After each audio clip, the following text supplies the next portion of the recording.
Yo, what's up dude? Ketemu lagi dengan kita di sini ya, masih di segmen Sekelebat Info, di mana nanti di sini kalian bisa dapetin info terbaru dan terpanas tentunya guys. Oke, hari ini di tanggal 29 ya di bulan November 2023, dan seperti biasa, tidak lupa kita selalu ingatkan ya buat teman-teman semua untuk selalu mematuhi protokol kesehatan dimanapun kalian berada, apalagi di keramaian ya, karena di luar sana banyak sekali virus-virus dan juga penyakit yang mengancam kesehatan kita. Oke, kita langsung saja ya melihat bagaimana update dari global crypto market cap. Seperti yang terlihat ya dari data coin market cap di sini menunjukkan adanya kenaikan di 1,27% ya, cukup lumayan. Begitu juga dengan untuk Fear and Greed Index masih menunjukkan titik yang sama ya atau poin yang sama seperti kemarin di 71. Dan tentu saja ini mengindikasikan bahwa antusiasme dari para investor ataupun pecinta kripto ya ini masih cukup optimis di Bitcoin dan juga teman-temannya ya, khususnya untuk kripto. Dan kita tunggu aja apakah ini akan berlanjut atau justru akan turun, nanti kita akan update lagi. Dan tentu saja ya, ini adalah efek kontribusi dari Bitcoin dan juga teman-temannya. Kalau kita lihat di sini untuk Bitcoin dalam waktu 24 jam ini ya. Terlihat di sini guys, Bitcoin mengalami kenaikan di 2,12%. Ini keren banget. Nanti kita akan coba cari tahu kenapa Bitcoin hari ini naik. Bahkan kemarin ya, sempat reclaim lagi ya di 38.300 bahkan guys ya. Bahkan semalam sempat menembus dan reclaim di harga 38.300-an dolar guys. Ini keren banget. Begitu juga dengan Ethereum ya, mengalami kenaikan di 1,3%, disusul oleh BNB juga naik di 1,35% ya. Meskipun kemarin sempat ada sedikit goncangan ya di tubuh Binance, tapi tampaknya efeknya tidak terlalu signifikan ya. Kemudian untuk SRV juga mengalami kenaikan di 1,2%, disusul oleh Solana naiknya cukup lumayan ya di 5,7% guys. Untuk Cardano masih belum terlihat adanya perubahan yang signifikan, naik di 1,7%. Untuk Chainlink ini juga naik meskipun tipis ya di 2,4%, meskipun ada beberapa informasi tentang Chainlink. Kemudian Avalanche dan beberapa altcoin besar lainnya terlihat di sini guys. Untuk perubahannya tampaknya ya tidak terlalu beda jauh dengan perubahan yang terjadi pada Bitcoin. Dan rata-rata perubahannya antara 1-2% ya. Ini keren. Kemudian kalau kita lihat ya bagaimana perubahan yang terjadi dari pergerakan harga Bitcoin terlihat di sini guys. Setelah close candle ya hari ini masih hijau untuk pergerakannya guys. Dimana kemarin kalau kita lihat di sini sempat ya untuk mencoba retest kembali di 38.400 dolar tapi tidak kuat ya dan turun lagi untuk close candlenya hari ini. Dan kalau kita lihat dari pola yang terbentuk bisa saja ya seandainya ini mencoba retest lagi di 38.300 ataupun 38.400 dolar, kemudian bisa stay di atas harga tersebut untuk close candlenya besok, maka kemungkinan untuk lanjut kenaikan dari Bitcoin ini akan segera terjadi guys. Ini keren banget. Nah, pertanyaannya kenapa ini bisa naik ya untuk kemarin tiba-tiba? Nah, di sini kita sudah kumpulkan beberapa informasi yang bisa dijadikan sebagai tersangka ya kenapa Bitcoin ini bisa tertrigger untuk naik lebih tinggi ya. Dan kita ucapkan selamat buat teman-teman semua yang mungkin kemarin mengikuti saran untuk DCA-nya tepatnya di harga sekitaran MA20 time frame daily di sini guys. Karena seperti yang sudah kita sampaikan ya, di time frame daily 20 MA ini ya menjadi titik support yang kuat dan terlihat pergerakan harganya mengikuti pergerakan dari harga yang ada ya atau yang tersentuh pada MA20 time frame daily ini guys. Jadi kita ucapkan selamat dan kita langsung saja melihat kenapa Bitcoin ini naik ya. Pertama kita lansir dari harian Crypto Globe di mana di sini diinformasikan bahwa Bitcoin melonjak di atas 38.000 dolar ya setelah adanya komentar yang dovish tentang inflasi Amerika Serikat dari gubernur The Fed yaitu Chris Waller. Jadi Christopher Waller adalah tokoh ya yang penting dalam Federal Reserve System sejak pengangkatannya sebagai anggota Dewan Gubernur pada 18 Desember 2020 lalu guys. Jadi masa jabatannya akan berakhir pada 31 Januari 2030 dan perjalanan Waller ini menuju posisi berpengaruh ya dimulai dengan masa jabatannya sebagai wakil presiden eksekutif dan direktur riset di Federal Reserve Bank of St. Louis yang dimulai pada tahun 2009 silam ya. Ini keren. Itu sekilas untuk Christopher Waller ya. Dan sikap dovish dari Waller ini terhadap inflasi dan juga prospek ekonomi Amerika Serikat ini cukup berpengaruh. Jadi dalam pidatonya kemarin ya di American Enterprise Institute di Washington DC, Waller ini mengungkapkan pandangan optimis yang hati-hati terhadap ekonomi dan inflasi Amerika Serikat dan ia merujuk pada pidatonya ya sebelumnya yang berjudul Something's Got to Give. yang menyoroti penjajaran antara pertumbuhan ekonomi yang kuat dan data ketenagakerjaan dengan moderasi dalam inflasi pengeluaran konsumsi pribadi atau PCE. Waller juga mencatat ya bahwa ekonomi perlu melambat ya dari pertumbuhannya yang kuat di kuartal ketiga untuk menyelaraskan dengan target inflasi 2% dari Komite Pasar Terbuka Federal atau FOMC. Dan dia mengamati tanda-tanda perlambatan ekonomi yang menggembirakan yang dibuktikan oleh data untuk bulan Oktober kemarin yang mengindikasikan penurunan belanja dari konsumen dan moderasi dalam perkiraan aktivitas ekonomi untuk kuartal keempat. Namun Waller juga menekankan bahwa inflasi masih terlalu tinggi dan memperingatkan bahwa masih terlalu dini untuk mengkonfirmasi perlambatan yang berkelanjutan. Dia menyatakan keyakinannya pada posisi kebijakan saat ini untuk memperlambat ekonomi dan mengembalikan inflasi ke 2%, tetapi juga mengakui ketidakpastian seputar aktivitas ekonomi di masa depan. Nah, dalam pidato tersebut ya merinci berbagai indikator ekonomi guys, antara lain yang pertama tingkat pertumbuhan PDB real pada kuartal ketiga ini adalah di 4,9% dengan belanja konsumen sebagai kontributor utama.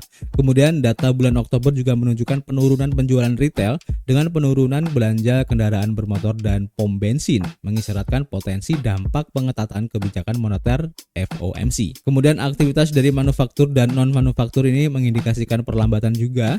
Kemudian model GDP Now dari The Fed Atlanta memperkirakan tingkat pertumbuhan 2,1% untuk kuartal keempat. Kemudian inventaris yang tidak stabil yang mendorong PDB kuartal ketiga mungkin tidak dapat mempertahankan kontribusinya pada kuartal-kuartal berikutnya. Nah, di sini Waller juga membahas tren pasar tenaga kerja dan mencatat penurunan penciptaan lapangan kerja dan sedikit kenaikan pengangguran, guys. Terlepas dari tanda-tanda pelonggaran pasar tenaga kerja ini, ia menunjukkan ya bahwa pasar tetap ketat secara historis. Nah, pertanyaannya bagaimana dampak pada Bitcoin dan pasar keuangan, guys. Jadi pernyataan dovish dari Waller ini tentu saja mencerminkan ya potensi pelonggaran dalam langkah-langkah kebijakan moneter yang agresif dan tampaknya telah mempengaruhi pasar keuangan secara positif. Khususnya harga Bitcoin melonjak hampir 4% yang menjadi di atas $38.000 setelah pidatonya ini, dan reaksi ini menggarisbawahi dampak signifikan dari kebijakan dan pernyataan Federal Reserve pada pasar keuangan tradisional dan digital, guys. Nah, ini keren ya. Jadi kita tunggu aja apakah efek dari pernyataan Waller ini akan masih berpengaruh beberapa hari mendatang atau mungkin justru ini dimanfaatkan oleh para investor yang sedang ataupun sudah mendapatkan profit ya untuk take profit. Jadi bisa ada kemungkinan untuk turun lagi dari Bitcoin ini, guys. Kita akan update lagi nanti.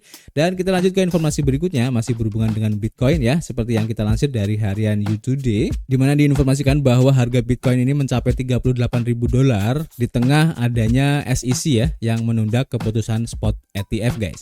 Jadi Bitcoin sebagai mata uang kripto terkemuka ya telah merebut kembali atau mereklaim di $38.000, dan rally ini didukung oleh ekspektasi perubahan kebijakan dari Federal Reserve Amerika Serikat, guys. Jadi kebangkitan nilai Bitcoin ini terkait erat ya dengan antisipasi Federal Reserve untuk menurunkan suku bunga dalam menghadapi perlambatan inflasi. Seperti yang kita sampaikan tadi ya, bahwa komentar dari Gubernur Federal Reserve Christopher Waller baru-baru ini ya. Nah, kemudian pakar pasar Michael Safai dari Dexterity Capital melihat ini sebagai pendahuluan dari potensi kenaikan baru di pasar kripto, guys. Kemudian penundaan lebih lanjut ya dari SEC Amerika Serikat ini, di mana keputusan Komisi Sekuritas dan Bursa Amerika Serikat atau SEC untuk menunda keputusannya mengenai ETF Bitcoin Spot ini tidak mempengaruhi rally, guys. Jadi SEC telah menunda keputusannya pada ETF Bitcoin Hasdaq dan juga Franklin. Meskipun sudah dilakukan, ternyata efeknya tidak terlalu signifikan, guys ya. Dan ini membuktikannya bahwa tampaknya optimisme dari market untuk Bitcoin ini cukup besar banget, guys. Kalau kita melihat beberapa hari ke belakang dengan adanya CZ yang resign, kemudian penundaan untuk persetujuan ETF dan juga adanya inflasi, ini membuktikan ya bahwa Bitcoin tampaknya sekarang ini menjadi pilihan yang cukup potensial ya bagi para investor untuk menyimpan dananya agar lebih aman, guys ya, di luar emas tentunya. Oke, ini cukup menarik. Dan kita lanjut ke informasi berikutnya, kita lansir dari harian Bitcoin Systemi. Di sini diinformasikan ya bahwa SEC ini terus menunda untuk keputusan ETF Bitcoin Spot, dan Seperti yang kita informasikan tadi bahwa permohonan untuk Hasdaq untuk mengubah ETF-nya yang terdaftar di New York Stock Exchange atau NYSE menjadi ETF spot ini telah ditunda oleh SEC guys. Nah, keputusan ETF Bitcoin SEC ini ditunda sekali lagi di mana tanggal baru untuk persetujuan ETF adalah 1 Januari 2024 ya. Dan menurut dokumen peraturan, menariknya regulator telah menunda sejumlah besar ETF dalam beberapa bulan terakhir ini. Nah, yang terakhir ada Hasdaq di mana Hasdaq mengajukan pada bulan September ya untuk mengubah ETF-nya yang terdaftar di NYSE menjadi ETF spot, dan langkah ini sangat berbeda ya dari pengajuan lainnya karena menggunakan pendekatan baru untuk pengelolaan aset ETF guys. Penting di sini untuk dicatat bahwa Hasdaq menyertakan beberapa aset termasuk kontrak berjangka Bitcoin, spot Bitcoin, dan juga uang tunai. SEC mengajukan pengajuan pada tanggal 15 November yang mengonfirmasi penundaan aplikasi dari Hasdaq ini. Regulator mengatakan akan memperpanjang periode peninjauan selama 45 hari lagi dan menambahkan bahwa mereka membutuhkan lebih banyak waktu ya untuk mengevaluasi secara komprehensif perubahan aturan yang diusulkan dan mengatasi masalah yang muncul selama proses evaluasi. Jadi hari ini SEC menunda keputusan ETF Bitcoin Spot Franklin Templeton. Kita tunggu aja nanti akhirnya bagaimana ya untuk dramanya, dan kita lanjut ke informasi berikutnya ya. Kita lansir dari harian Cointelegraph di mana diinformasikan ya di sini bahwa Coinbase ini memperingatkan para pelanggannya guys tentang panggilan pengadilan dalam penyelidikan CFTC dari Bybit. Jadi pertukaran mata uang kripto Bybit membatasi penggunaan di Amerika Serikat, dan meskipun ini mungkin saja ada cara ya untuk menyiasatinya. Nah, di sini Coinbase memperingatkan bahwa mereka telah menerima panggilan pengadilan dari CFTC menurut pengguna X ya atau sebelumnya Twitter yang telah memposting salinan pesan tersebut, di mana CFTC sedang mencari informasi tentang pertukaran mata uang kripto Bybit. Nah, di sini berspekulasi ya bahwa setiap pelanggan Coinbase ini yang juga menggunakan Bybit menerima pesan tersebut guys. Nah, Coinbase dapat memberikan informasi tentang akun pengguna dan aktivitas transaksi ke CFTC kecuali panggilan pengadilan dibatalkan oleh pengadilan pada 30 November. Ini menurut pesan di tanggal 27 November guys. Bybit yang berbasis di Dubai menyatakan bahwa awal tahun ini dalam persyaratan lainnya bahwa mereka tidak menyediakan layanan di Amerika Serikat, tetapi dilaporkan dapat diakses menggunakan jaringan pribadi virtual atau VPN. Sehari setelah komunikasi Coinbase, Bybit ini mengumumkan ya bahwa mereka telah mencapai 20 juta pengguna.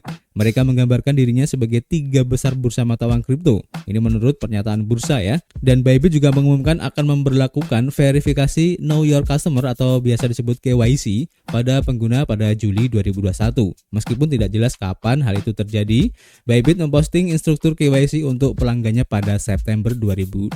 Pada bulan September, Bybit mengatakan akan meninggalkan pasar Inggris Raya pada bulan Oktober ya, ketika aturan otoritas perilaku keuangan yang baru mulai berlaku, dan Bybit menghapus 2 bank Rusia yang terkena sanksi dari daftar pembayarannya pada bulan Agustus. CFTC melabeli dirinya sebagai lembaga penegak hukum utama untuk kripto dalam pengumpulan kasus tahun fiskal 2023, dan CFTC memulai 47 kasus di sektor aset digital pada periode tersebut, mewakili 49% ya dari kasus yang diajukan, dan di antara kasus tersebut ya ada tuntutan, dan di antara kasus tersebut ya adalah tuntutan terhadap FTX, Celsius, CEO Voyager Digital Stephen Ehrlich, dan juga Binance. Nah, di sini baik Coinbase maupun Bybit tidak menanggapi permintaan komentar ya dari Telegram guys. Jadi kita tunggu aja nanti untuk informasi lebih lanjutnya ya tentang drama ini.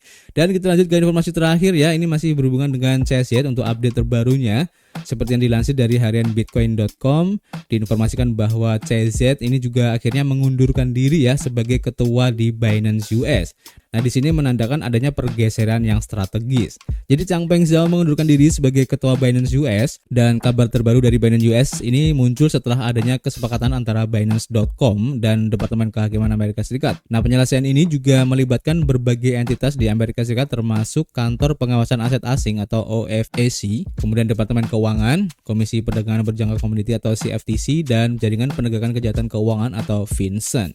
Nah, di sini Binance US ya mengklarifikasi bahwa mereka tidak terlibat dalam penyelesaian minggu lalu dan saat ini tidak memiliki masalah penegakan hukum yang tertunda dengan DOJ, FinCEN, OFAC ataupun CFTC. Perusahaan menggarisbawahi kemandiriannya dan operasi yang terpisah dari Binance.com. Terlepas dari otonomi ini, CZ mantan kepala Binance akan keluar dari dewan di bursa Amerika Serikat ya, yaitu Binance US ini. Nah, pengumuman pada hari Selasa menyatakan bahwa seiring dengan transisi CZ ke kehidupan setelah Binance, ia telah memutuskan untuk mundur dari perannya sebagai ketua dewan direksi kami dan mengalihkan hak suaranya melalui pengaturan proxy, di mana kepentingannya di perusahaan adalah murni ekonomi dan ia tidak akan lagi terlibat dalam tata kelola kami. Pernyataan dari Binance US, guys. Nah, di sini juga Binance US menambahkan ya bahwa Binance US akan terus dipimpin oleh Norman Reed dan tim manajemen yang lain ya yang sudah berpengalaman, dan mereka memiliki modal yang cukup untuk terus membangun dan mengembangkan platform Binance US dan melakukannya dengan kejelasan dan momentum yang baru ya, sambil tetap mempertahankan komitmen untuk mengutamakan pelanggan, guys. Jadi intinya CZ tidak punya power ya di Binance US ini, guys. Oke. Jadi intinya seperti itu. Nanti kita akan update lagi, guys, dan untuk info hari ini cukup ya. Nanti kita akan update lagi, dan seperti biasa ya, kita masih menunggu kritik dan saran kalian di kolom komentar. Nanti kita bisa ngobrol banyak di dalamnya, dan tentu saja, guys, kita akan ketemu lagi di informasi berikutnya. Peace.